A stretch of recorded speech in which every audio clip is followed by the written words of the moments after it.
మనం ఎప్పుడు ఇంత హ్యాపీగానే ఉంటాం కదా? Any doubt? 100%. అయితే మనం తొందరగా పెళ్లి చేసుకుందాం. తొందరగా ఏముందో, ఇప్పుడే చేసేసుకుందాం. అమ్మో, ఇప్పుడా? నువ్వు వచ్చి నాన్నతో మాట్లాడాలి. మాట్లాడతా. ఇంట్లో వాళ్ళ అంగీకారం తీసుకోవాలి. తీసుకుంటా. మంచి ముహూర్తంలో పెళ్లి జరగాలి. ఇక్కడ ఓకేనా? 100%.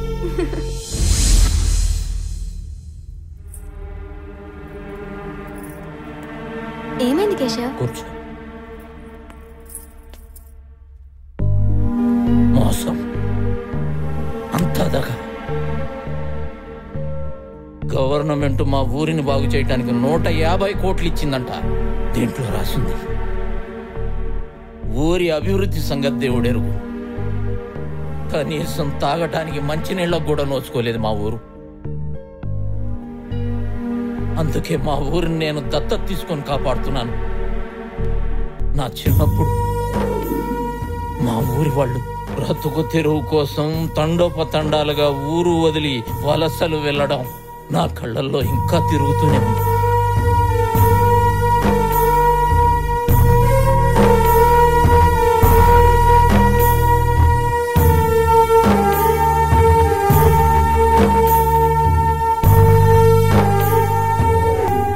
వదలను, ఎవరిని వదలను.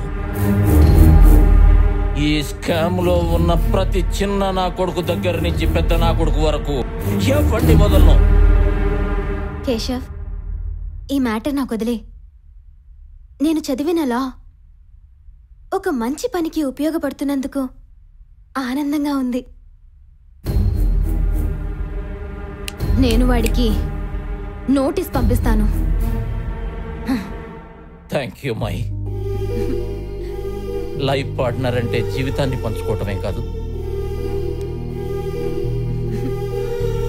నా ఆశయాలను కూడా పంచుకుంటున్నాం. నాన్నగారు, థ్యాంక్ యూ. ఎప్పటి నుంచో నేను మీకు విషయం చెప్పాలనుకుంటున్నాను. నువ్వు చెప్పాలనుకున్న విషయం ఏంటో నాకు అర్థమైంది. ఎవరతను? పేరు కేశవ్ నాథ్. ప్రేమించడానికి పేరు తెలిస్తే చాలు, కానీ విషయం పెద్దల ముందుకు వచ్చాక అతని గురించి పూర్తిగా తెలియాలి. అతను మీకు కూడా తెలుసు నాన్నగారు.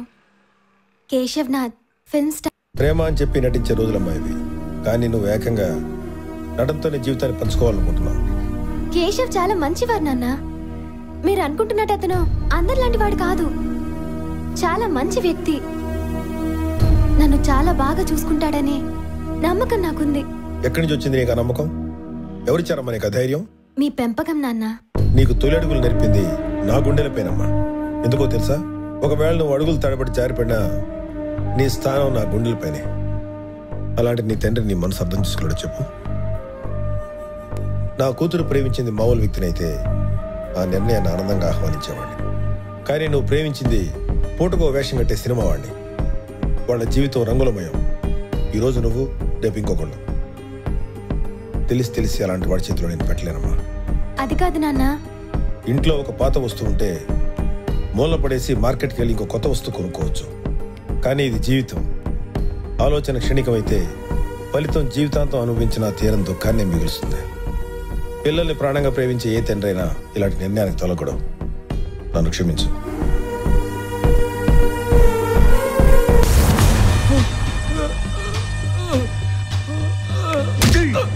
రింగ్ రోడ్ దగ్గర జాగా రేట్లు పెరిగినాయని చెప్పి జాగా కబ్జా చేస్తే నాతో సెటిల్మెంట్ చేసుకునేది పోయి నా మీద పోలీస్ కంప్లైంట్ ఇస్తావా? నా యాల నా కన్ను పడ్డ ఏ భూమిని వదిలేదు లేదు, ఏ మనిషిని వదిలేదు లేదు. ఎరా ఏంటి సార్ ఆ పేపర్? మన సార్ చేసిన అభివృద్ధి కార్యక్రమాలకి అదేదో అవార్డు పద్మశ్రీ లేదా పక్క రాష్ట్రానికి గవర్నర్ చేసిందా ఏంటి సెంటర్ లో? అరే మనం మంచి పనులు చేసేది లేదు, మనకు అవార్డులు వచ్చేది లేదు.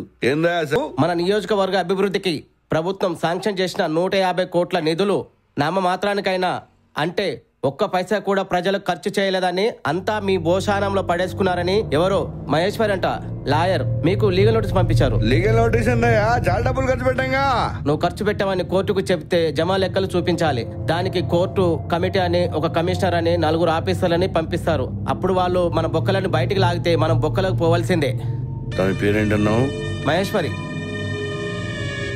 మహేశ్వరి.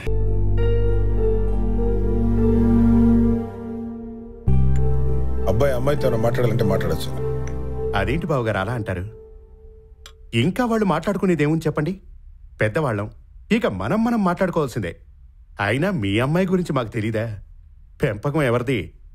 ISI సర్టిఫికేట్ లాంటి మనిషిది. అయితే ఇకనే నిశ్చితార్థం కోసం మంచి ముహూర్తం చూసేద్దామా? నమస్కారం అండి. నేను ప్రజాప్రతినిధిని. ఇక్కడ లాయర్ అమ్మ ఉంటుందంటగా, ఆమె గురించి ఎత్తుక్కుంటూ వచ్చా. నేనే లాయర్ని. ఏం కావాలి మీకు? నమస్కారం అమ్మా. భగవంతుడి దయ వల్ల నా ఖజానా నిండిపోయింది. ఖర్చు ఎలా పెట్టాలో అని ఆలోచించిన సమయంలో నువ్వు కాకెట్ పరిచినావు. కోర్టు నుంచి నోటీసులు వచ్చినాయి. ఇది నా ప్రజలకు తెలిసిందనుకో, నా ఇజ్జత్ మొత్తం పోయింది. నీలాంటి వాడి నిజస్వరూపం ప్రజలకు తెలియాలనే నిన్ను కోర్టుకి ఇచ్చింది.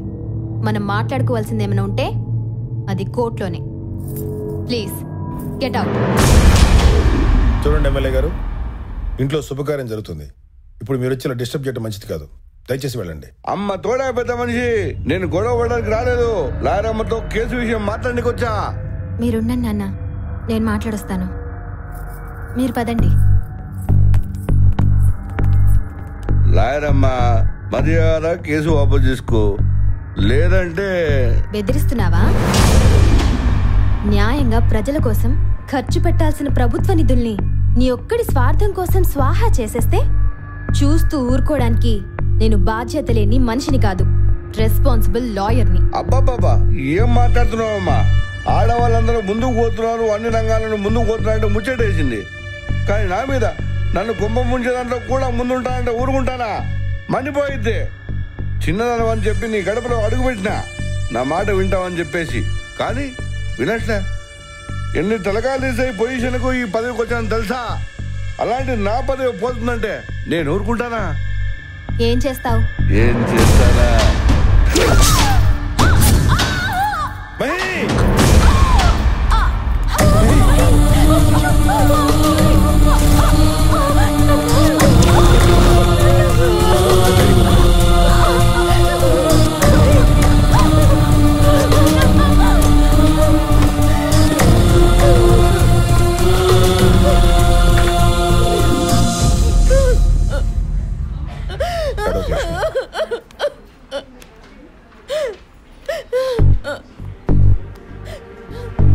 మాకు చెప్పుకోలేని విషయాలు నీకు చెప్పుంటుందమ్మా.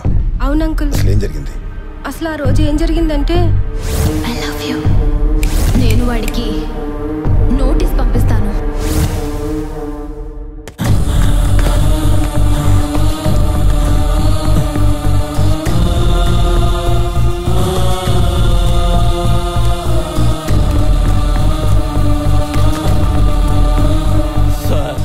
మహి చచ్చిందో లేదో చూడకు వచ్చావా? ఇంకేం మాట్లాడద్దు. మా సేవలు కూడా చూడాలంటే ఇక్కడ ఉండు, లేదా ప్లీజ్.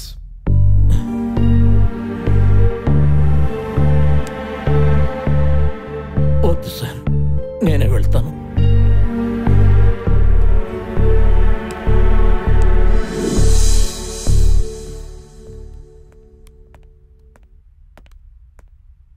బలమైన కత్తిపోట్ల వల్ల కిడ్నీ బాగా డ్యామేజ్ అయింది. హెవీ బ్లీడింగ్ అయింది. మ్యాక్సిమం ట్రై చేశాం. I'm sorry.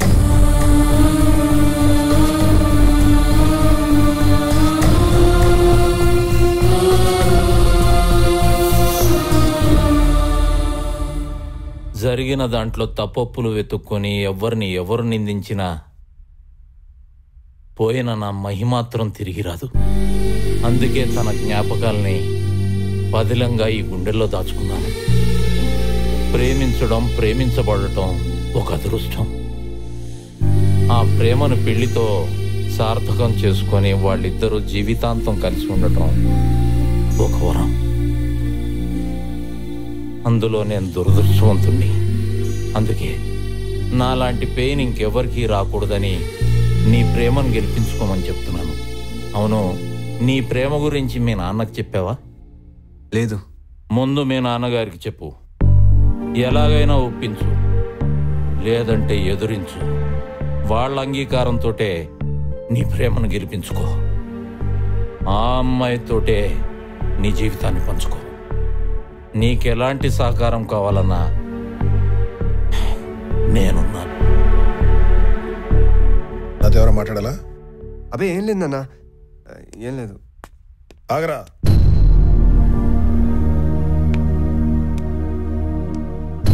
నేను ఇప్పటి వరకు నా పిల్లల్ని ప్రేమగా పెంచానని అనుకున్నాను. నా నమ్మకం నిజమే అయితే నువ్వు చెప్పాలనుకున్న విషయం చెప్పకుండా వెళ్ళావు.